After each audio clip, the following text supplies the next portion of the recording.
So this like my working thesis so far. There's just two, not just, but there's two strategies to polymarket trading. There's like short vol and long vol, and you have the some people call them pump and dumpers, the scalpers, like someone like Carr. He's long vol. He actually he's not really long vol, because long vol would be you buy low and try to sell high. So long vol would be, for example, betting now on like the Fed doesn't cut rates next time, although they kind of promised they would do.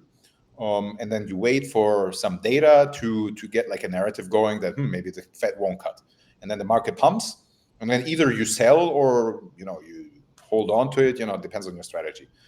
So like these scalpers, they either they buy beforehand or they buy when the headline hits. Then you have to be fast. That's something that I don't do, because like, I don't have edge in there.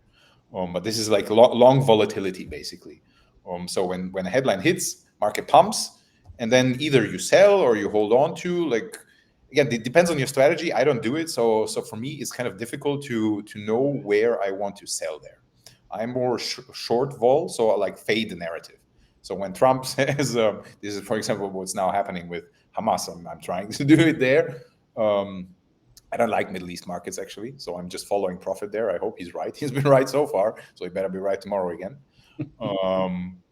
Trump, promises. He didn't promise it this time, but he comes up with a peace plan, and BB is on board, and they're saying like this time we get it, and the market pumps. And now, we're hoping that Hamas will again say no, or maybe they like throw a wrench in there, and then the entire thing retraces. Like with Ukraine, that worked or has been working very well, because they're I know the parties there, I know like they're just deadly enemies at this point. They will not stop. With the Middle East, it's kind of dangerous there, because there also you have like sometimes insiders. So for example, where I get wrecked with this short vol strategy was with the Israel strike on Iran. Unfortunately, I wasn't the only one who got wrecked there. But it was very unexpected when they struck Iran. Like I think it was a Friday, or actually a Thursday, I think, and like the expiry was on a Friday. Everyone thought like they will probably do it, but not while the market is open. They will do it on the weekend. So we all got a no, and then they did it overnight. And all the whales, everyone got wrecked with like the same idea. So it doesn't work every single time, but there I find it easier because I know the target. I know, for example, for me, the target with like Jerome Powell not getting fired is 100.